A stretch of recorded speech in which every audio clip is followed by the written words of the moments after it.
করের আওতায় আসছে পুঁজিবাজারের বড় ব্যক্তি বিনিয়োগকারীরা। আয় 40 লাখের বেশি হলে 15% কর দিতে হবে।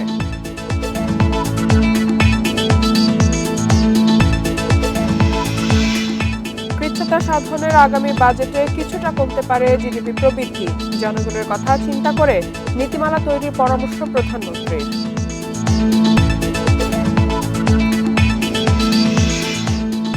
সপ্তাহের ব্যবধানে কাঁচামরিচের কেজিতে বেড়েছে 100 টাকা। আলু, পেঁয়াজ, সবজির দামও চড়া।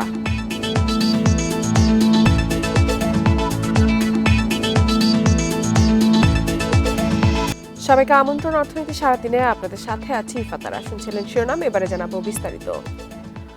করের আওতায় আসছে পুঁজিবাজারের বড় ব্যক্তি বিনিয়োগকারীরা। আসছে বাজেটে শেয়ার বাজারের লেনদেন মুনাফা বা ক্যাপিটাল গেইন 15% আয়কর আরোপ করবে জাতীয় রাজস্ব বোর্ড এনবিআর। তবে মূলধনী আয় 40 লাখের কম হলে কর দিতে হবে না। পুঁজিবাজারে ক্যাপিটাল গেইনের উপর ব্যক্তি পর্যায়ে বিনিয়োগকারীদের আয়কর দিতে হয় না।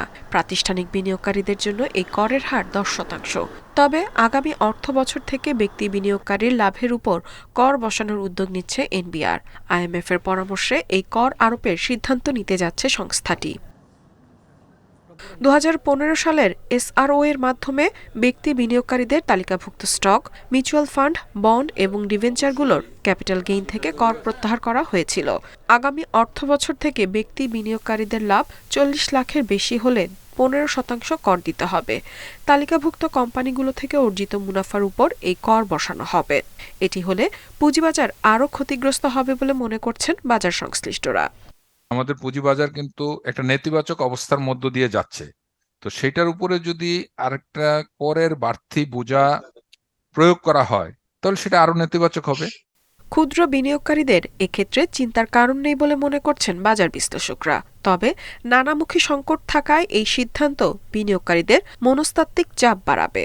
ট্যাক্সের ডাইরেক্ট ইম্প্যাক্টটা ক্ষুদ্র বিনিয়োগকারীর উপর পড়বে না, যেহেতু ক্ষুদ্র বিনিয়োগকারীদের ইনকামের পরিমাণ, আয়ের পরিমাণ 40 লাখ টাকার উপরে হওয়ার কোনো কথা। যদি শেয়ার মার্কেট থেকে তাদের বিনিয়োগ তারা উইথড্র করে নেয়, তাইলে বিক্রির চাপ বাড়ার কারণে শেয়ার বাজার যেই ভাবে নিচের দিকে যাচ্ছে দাম, এটাকে আসলে উপরের দিকে আনার কোনো সুযোগ আমি দেখছি না। নতুন করে কর আরোপ করা হয়, সেটার ইম্প্যাক্ট তো নেগেটিভ হবে।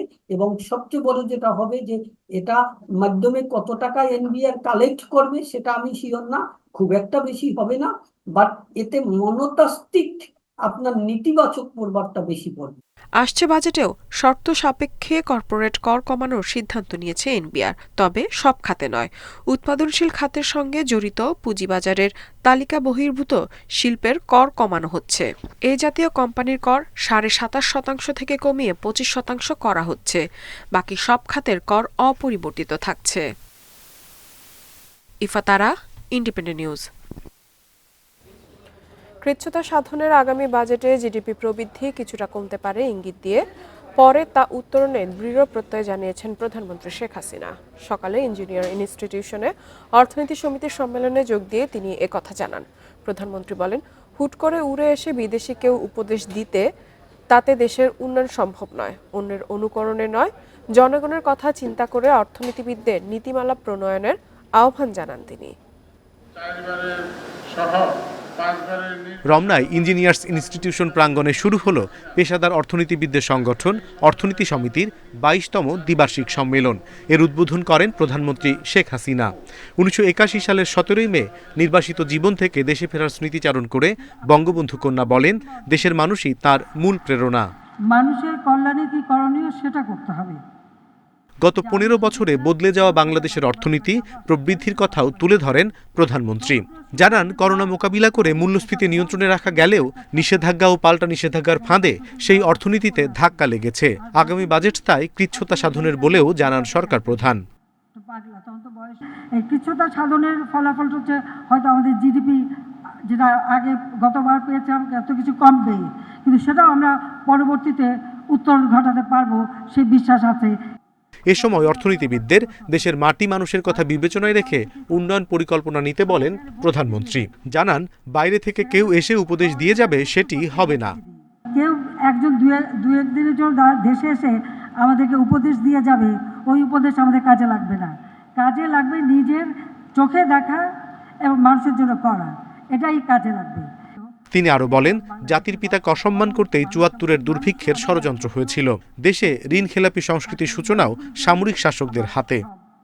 বাসন্তীকে জাল পড়িয়েছিল, আমি সেই বাসন্তীর বাড়ি গেছি। ছেঁড়া কাপড়, ঘর নেই, মাটির মধ্যে পড়ে আছে তার মা আর তার পাশে বাসন্তী।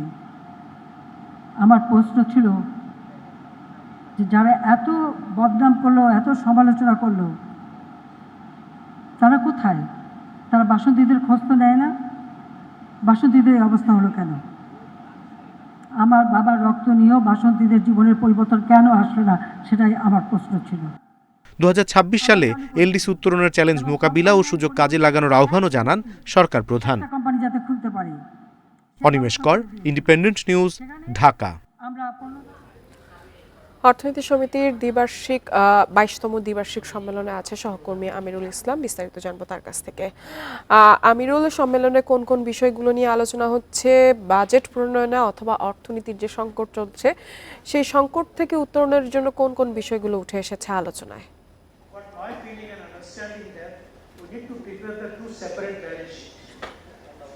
জি তিথি, যেমনটা বলছিলেন, আমি আজকে ইঞ্জিনিয়ার্স ইনস্টিটিউটে আছি এবং আজকে কিন্তু রেমিটেন্স ব্যাংকিং খাতে যে বিষয়গুলো সবকিছু আজকে উঠে এসেছে আজকের আলোচনায়।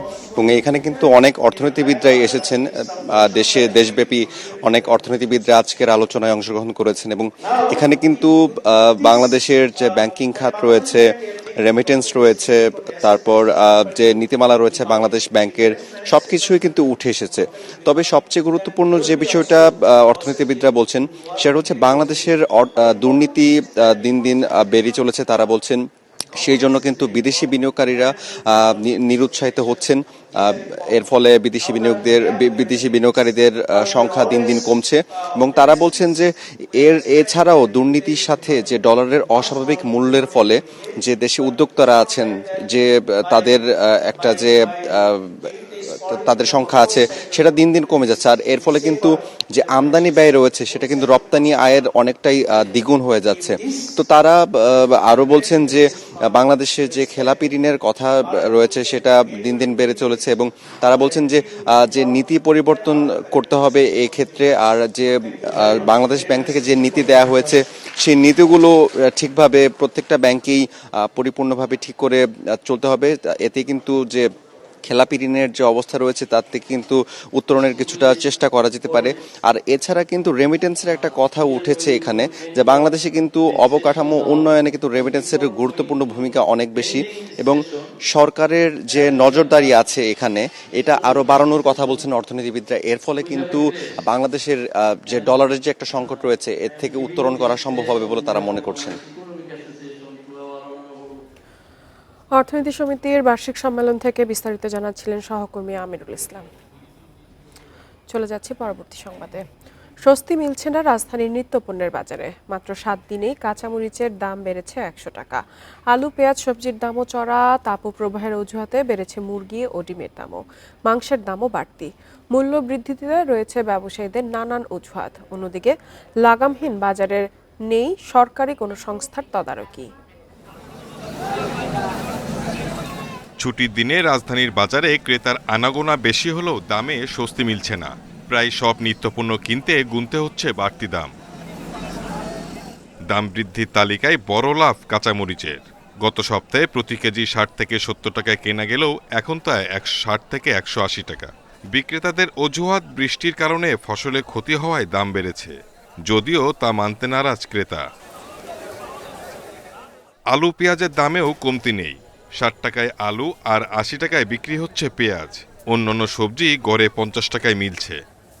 যে চাকরি করি না কেন, আমরা যে টাকা বেতন পাই সেই ক্ষেত্রে কিন্তু আমাদের চলতে খুবই কষ্ট হয়। আমদানি যেরকম দাম এরকম, আমদানি কমে গেলে দাম বাইরে যায় ভাই। ডিম কিনতেও ভোগান্তিতে পড়তে হচ্ছে বাজারে।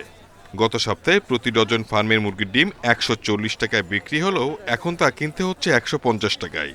দামের পরিবর্তন না হলেও প্রতি কেজি ব্রয়লার মুরগি কিনতে হচ্ছে 220 টাকায়।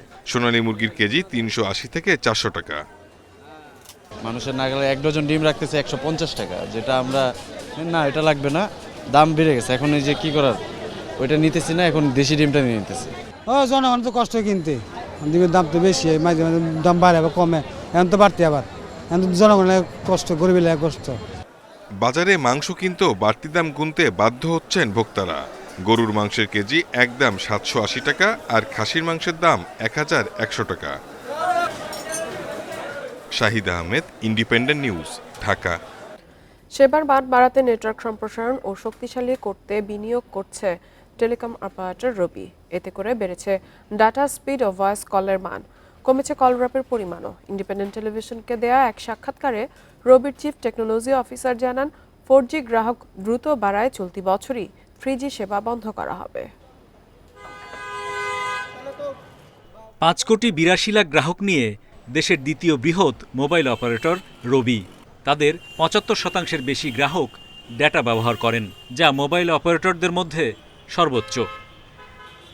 রবির প্রায় 4.5 কোটি ডেটা গ্রাহকের মধ্যে 3,55,00,000 ব্যবহার করছেন 4G। নেটওয়ার্ক শক্তিশালী করতে চলতি বছরের প্রথম প্রান্তিকে নতুন 577টি 4G সাইট যুক্ত করেছে রবি। দেশের বিভিন্ন এলাকায় 5G প্রযুক্তির পরীক্ষা নিরীক্ষাও চালাচ্ছে টেলিকম খাতের প্রতিষ্ঠানটি।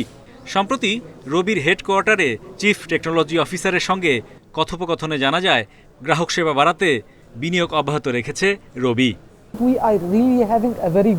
আমরা ধারাবাহিকভাবে বিনিয়োগ করে যাচ্ছি। গত বছর ডেটা ট্রাফিক ব্যবস্থাপনায় নেটওয়ার্কের সক্ষমতা বাড়াতে 2600 মেগাহার্টজের তরঙ্গ স্থাপন করা হয়েছে। এ সময় আরও 1000 টাওয়ার সাইট যুক্ত করেছি। প্রায় অর্ধেক সাইট এখন সৌর বিদ্যুতে চলে, যা বছরে 3000 টন কার্বন নিঃসরণ কমিয়েছে। নেটওয়ার্ক শক্তিশালী করার পরও ডেটা সার্ভিস ও ভয়েস কল নিয়ে গ্রাহকের অভিযোগ থাকার বিষয়ে রবির সিটিও জানান, টাওয়ারের রেডিয়েশন নিয়ে কোনো এলাকার মানুষের মধ্যে নেতিবাচক ধারণা থাকায় নেটওয়ার্ক নিরবচ্ছিন্ন করায় চ্যালেঞ্জ আছে। মানুষের অসচেতনতার কারণে কিছু এলাকায় টাওয়ার স্থাপনে বাধা আছে। তারপরও উদ্ভাবন ও নতুন প্রযুক্তিতে রবি তার গ্রাহক সেবা বাড়াচ্ছে। গত বছর রবির ডেটা নেটওয়ার্কে গতি বেড়েছে 130 ভাগ, আর ভয়েস কলের মানে উন্নতি হয়েছে 50 ভাগ। কল ড্রপ বেশিরভাগ এলাকায় 0.5 ভাগের নিচে নেমেছে। চলতি বছরের প্রথম প্রান্তিকে রবি রাষ্ট্রীয় কোষাগারে জমা দিয়েছে 1,605,50,00,000 টাকা। এ সময়ে 366 কোটি টাকা মূলধনী যন্ত্রে বিনিয়োগ করেছে প্রতিষ্ঠানটি। Hari Saha, independent news, Dhaka. বিশ্ব টেলিযোগাযোগ ও তথ্য সংঘ দিবস আজ। টেলিকম খাতের 8ম বৃহত্তম দেশ বাংলাদেশও পালন করছে দিনটি। এবারের প্রতিপাদ্য ডিজিটাল উদ্ভাবন, টেকসই উন্নয়ন। বিশেষজ্ঞরা বলছেন, প্রযুক্তি খাতের সম্ভাবনা কাজে লাগাতে ব্যবসা বান্ধব পরিবেশ তৈরি করতে হবে। ভিশন 2041 বাস্তবায়নে প্রস্তুতি চলছে বলে জানিয়েছেন টেলিযোগাযোগ প্রতিমন্ত্রী। 2008 সালে দেশে ব্যবহৃত মোবাইল সিম ছিল 4.5 কোটি। 2024 সালে তা বেড়ে দাঁড়িয়েছে 19,22 লাখে। বর্তমানে ইন্টারনেটের গ্রাহক 13,47 লাখ, যা 16 বছর আগে ছিল মাত্র 36 লাখ। 99% মোবাইল ফোন সেটই এখন দেশে তৈরি হয়। বেড়েছে অপটিক্যাল ফাইবারের বিস্তৃতি। সেবার মান বাড়িয়েছে বঙ্গবন্ধু স্যাটেলাইট।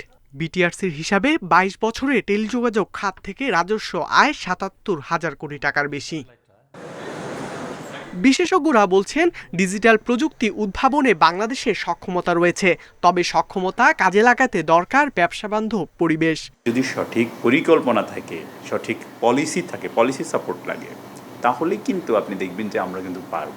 আমরা কিন্তু এই যে এত বড় জিনিস বানালাম, এখন দেশের বাইরে রপ্তানি করছি, তাই না? মোটর যে বিজনেস, সেখানে আমরা যাচ্ছি, এগুলো সবই প্রমাণ করে যে আমরা সক্ষম। কর হার কমালে এ খাতে বিনিয়োগ বাড়বে, সেবার মানও উন্নত হবে বলছেন খাত সংশ্লিষ্টরা। আমাদের ইন্ডাস্ট্রি স্পেসিফিক ট্যাক্সগুলো এবং যেগুলো কিনা অন্যান্য দেশের তুলনায় আনুপাতিক হারে বেশ বেশি, আমরা আসলে যার কারণে আমাদের যে অর্জিত যে মুনাফাগুলো, সেখান থেকে আমরা কোয়ালিটি ইমপ্রুভ করার জন্য, নতুন ডিজিটাল ইনোভেশনের জন্য, উদ্ভাবনের জন্য কিন্তু আমরা সঠিকভাবে আমরা বিনিয়োগ করতে পারছি না। এদিকে নেটওয়ার্কিং শক্তিশালী করা ছাড়াও কৃত্রিম বুদ্ধিমত্তা, রোবোটিক্স সহ আধুনিক প্রযুক্তির দিকে নজর সরকারের।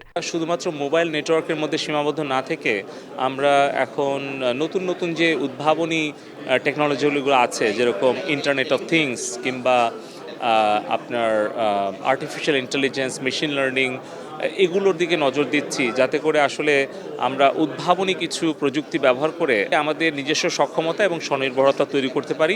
দেশি বিদেশি বিনিয়োগ বাড়াতে নীতিমালা সংস্কারেরও আশ্বাস দেন প্রতিমন্ত্রী।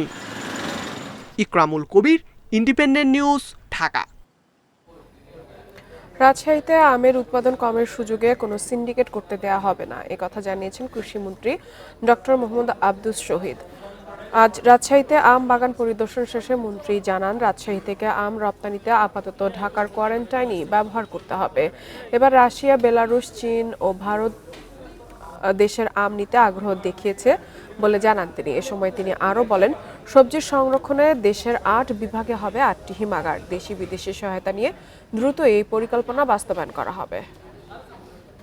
সিন্ডিকেট আমরা করতে দিব না, কিন্তু সিন্ডিকেট যারা করে তারাও কিন্তু দেখা যায় সব সমাজের সাথে সম্পর্ক আছে। সেই হিসাবে এই সিন্ডিকেট যাতে না হয়, তাদেরকে বলবেন যে আমাদের মানুষ আম খাইতে চাই, বিদেশে রপ্তানি করতে চাই আমরা। আর এই ছিল অর্থনীতি সারাদিনের আজকের আয়োজনে। ইন্ডিপেন্ডেন্ট টেলিভিশনের সব খবর আরও জানতে চোখ রাখুন ফেসবুক, ইউটিউব এবং এক্সে। আমন্ত্রণ আমাদের পরবর্তী সংবাদে।